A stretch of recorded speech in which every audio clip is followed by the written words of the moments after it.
Welcome back. We're your hosts. I'm Tanya Alvarado. And I'm William Alarcon.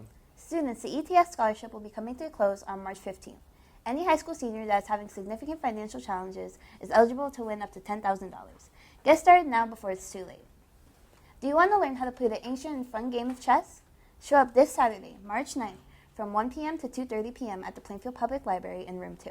If you already know how to play chess, on that same day, there will be a chess tournament at the PHS cafeteria from 10 a.m. to 2 p.m. Brunch will be served. Now let's take a look at highlights for Genesis.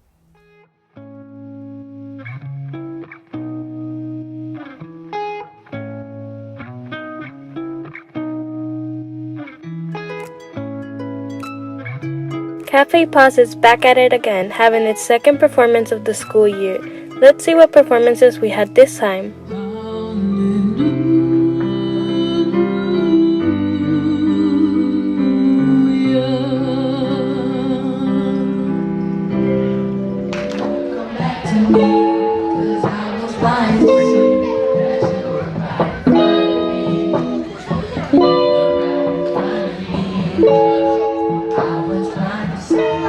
So perfect, so divine, so ethereal, so surreal, I cannot be comprehended except by my permission. I mean, I can fly like a bird in the sky. Never know someone like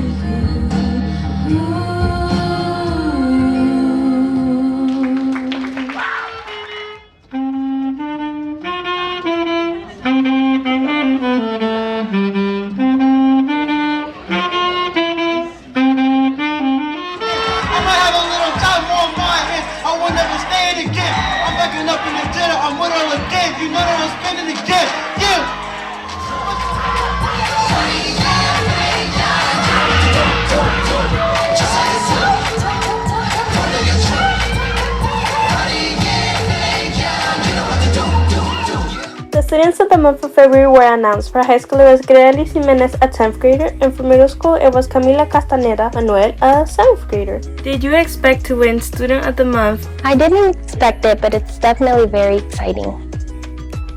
What do you think helped you achieve Student of the Month? I think my personality, my willingness to help others, doing my work and respecting teachers. Do you have any advice for your classmates? Do your work and get stuff in. On February 21st, the TV production seniors and juniors had the opportunity to go visit Univision Studio and TNIC. They got to talk with the team members, the director, radio's talk show host, and a DJ.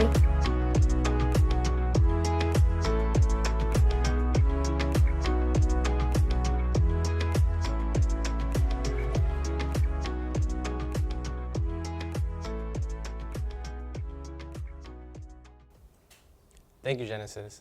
On March 15th, the Actors Workshop will be taking place from 6:30 to 8:30 p.m. Dive into the world of acting where you learn, practice, and enjoy time with others that share similar interests. Students, NHS is hosting a Pi Day contest on March 14th. Buy a ticket to buy a teacher.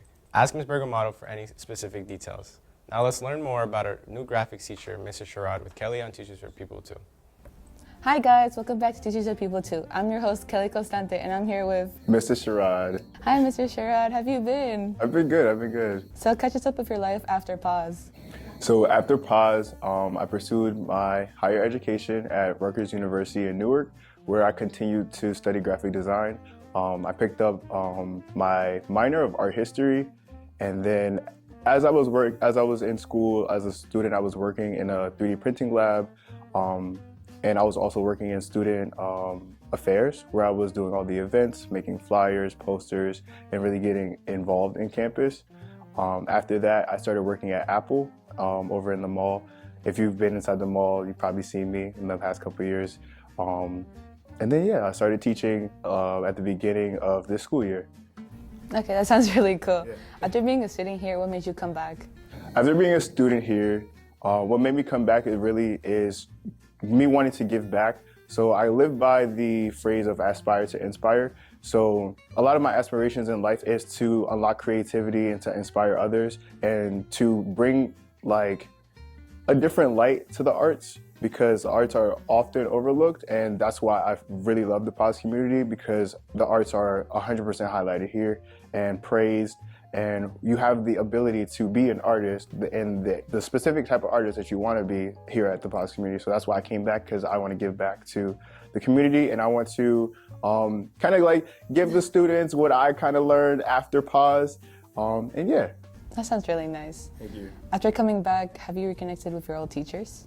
A few of them. I want to reconnect with a lot more of them, talk about what's going on, but I really want to connect with almost everybody back into the school. Even the teachers that I haven't met and who haven't taught me, I'm open to having those conversations. Yeah. All right, so how's your experience so far?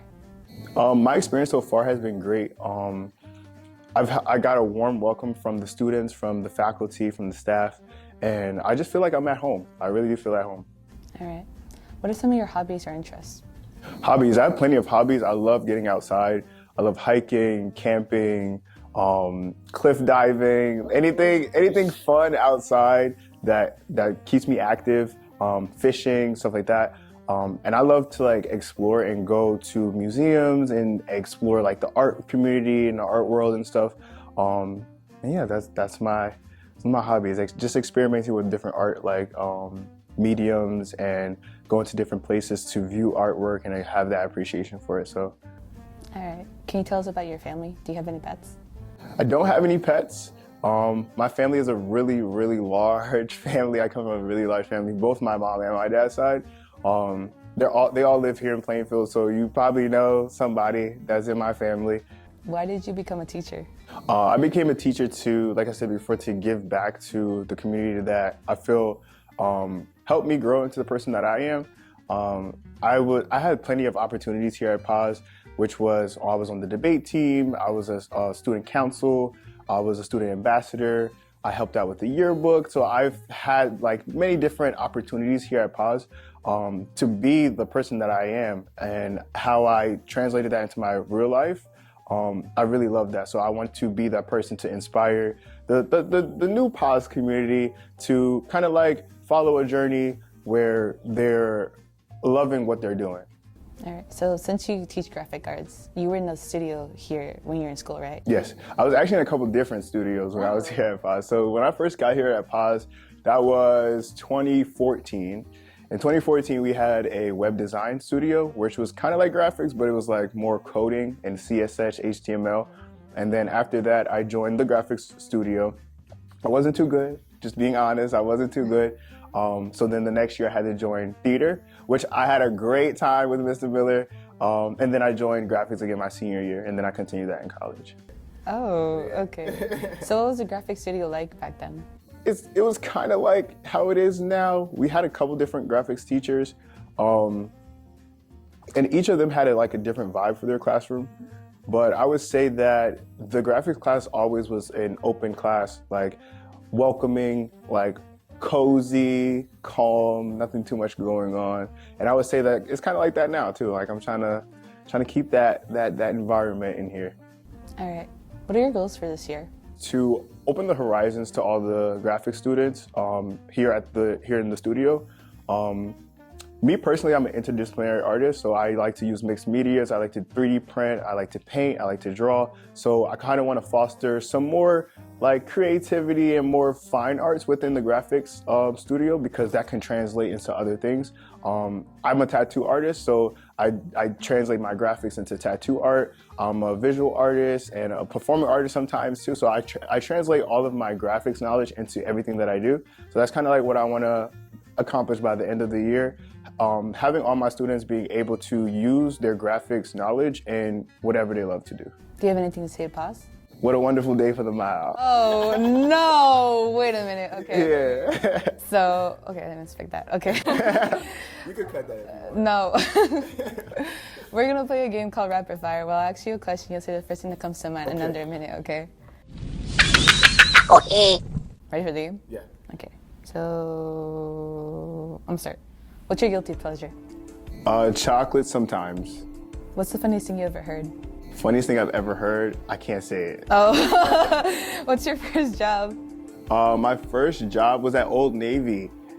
Oh. Yes. Okay. What's your biggest fear? Biggest fear, heights and clowns. I don't like clowns.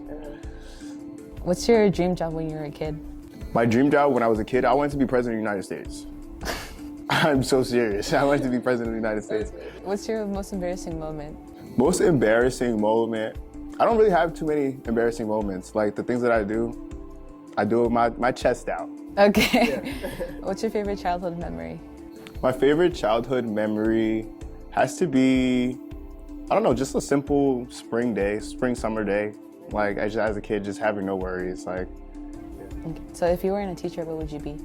If I were a teacher, I would probably be, I don't know. Like I do a lot of things. Ooh, sorry. So, I don't know. Probably something inside one of my hobbies, like probably a tattoo artist or a full-time graphic designer or full-time artist in another something in the arts. Okay. Yeah. So thank you for sitting down with me and thank you for you guys for watching. Bye. Thank you, Kelly. Students, registration for spring sports are open until April 8th. For girls, sports include flag football, softball, and track and field. For boys, there's baseball, tennis, track and field, and volleyball. Lastly, co-ed golf is also offered. Make sure to fill out your final forms. On March 23rd, Plainfield will be hosting an Easter egg hunt at the Shakespeare Garden at 11 a.m. The first 150 children will receive free chocolate bunnies. Now let's check out the murals we've seen around the school with Jocelyn on Student Spotlight. Hi guys, welcome back to Student Spotlight. This month we have the senior art class in Pause who are painting murals all around the school, showing creativity and passion. They share with us the story behind the murals and what inspired them. My mural made me felt like I was representing my people as well and showing the different ethnicities throughout the school. So the mural, it was definitely a lot of stress. So I would say it made me feel stressed while we were creating it, but now that it's almost done, I'm feeling really relieved and I'm feeling very happy that our work is being shown, is going to be shown for years to come. So I think relief and just happiness. I would say it makes me feel happy because I've never been able to do a mural before, so I'm glad I was fortunate to. So it was a really nice experience. It makes me really remember, 7th grade and how far we've come from then to now, being in 12th grade. And it makes me remember all the memories that we had here. I would give them that advice to make sure you take your time and to really plan out your piece before you put it on the wall, because the pencil marks or your sketching will kind of stress you out, and to focus more on the full color and not really shading and get that down. I think definitely just do what makes you happy. I feel like doing that, what I did was I just drew a person because that's what I am comfortable with.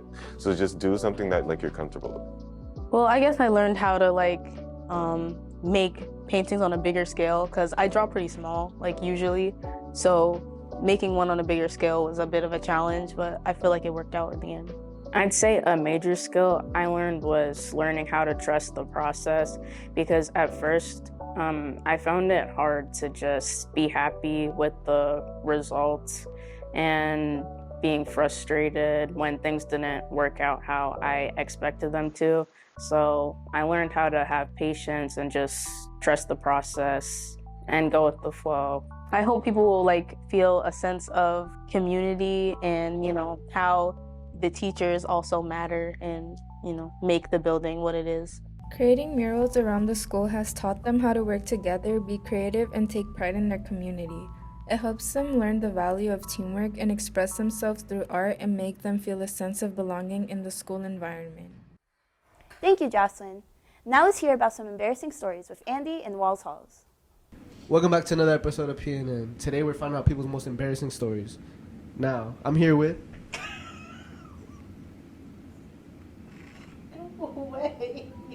I'm here with... Joanna. BK. Tim.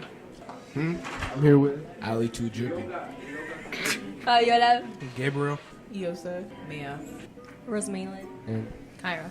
Sierra. All right, Shafana, what's the most embarrassing thing that's ever happened to you at school? So it was during lunch where the boys were playing soccer and they kept throwing the ball over the fence and they didn't want to go get it, so I did. And while I was going over the fence, I got the ball and on my way back, I fell and then I ripped my pants and yeah, that happened.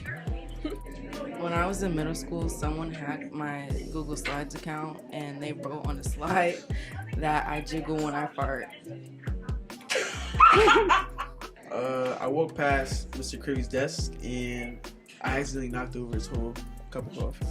What did he say? He was like, "Are you serious, man?" Freshman year, and we were outside playing volleyball, and then all the guys just gathered around together and hit me on the fence, and I was stuck there for a little minute, so it was embarrassing. The most embarrassing thing that happened to me at school, it happened last year. I got cracked in the head with a hockey stick. At lunch, I took Mr. Thomas's chair and he yanked me out of it and I fell on the floor. Okay, one time I was in freshman year and we were in gym and I was outside and then I'm just talking with my friends and a frisbee comes flying from across the parking lot and then it hits me right in the head, like here. I'm pretty sure I still have the bump, and it turns out to be Alistair who threw it, and then everybody's like pointing at me and like laughing. No comment. Pretty sure I either tripped or fell, or my last PNN. I thought I did good, but when I looked at it, I was like, why do I look like that? Sorry about that. It's okay, it was me. So 2 years ago, it was sophomore year. We had just come back from the COVID break, and we were in gym class, and I had gym with Alex Lozano, and we were playing pickleball, and he took the pickleball and he hit me in the eye with it, and like I couldn't see for like a whole week, and I couldn't come to school, and he knows that's why I don't like him. So yeah, you're definitely on my list. I have Heelys, the shoes with the rollers on the bottom, roller skate things, and I was coming down this hall and I fell. So, yeah. You wanna laugh? Yeah, they did, but it's life. In 7th grade, I had class with Michael and Carlos and Steven. And they had a pair of wire headphones, but somebody cut them to make them look like AirPods. So everybody was trying them on and laughing and stuff about the AirPods, and then I tried them on, and then when I took it off, it had some earwax on it. So they've been calling me earwax in 7th grade. What's going on? Oh god, it's Miss Bergamoto. Okay, Ms. Bergamoto, what's the most embarrassing thing that's ever happened to you while at school? This right now. You know those white cement things they have in the parking lot? I backed into one of those. With your car? Oh wow. Yeah, with my bicycle. And then there was a teacher who was no longer working here, and everyone thought, like, oh, that teacher must have backed into it when they were leaving. I was like, yeah. That's definitely what happened. I just gotta let people assume that. Thank you guys for watching another episode of PNN. This was really embarrassing, man. I'll just see you guys next time. Why are you so close? Can you stop? Can you stop? Cut. Thank you, Andy. We hope you enjoyed our 8th episode of PNN. Don't forget to like and subscribe and follow our Instagram. Make sure to email us for any news you want to see covered. Bye. Bye.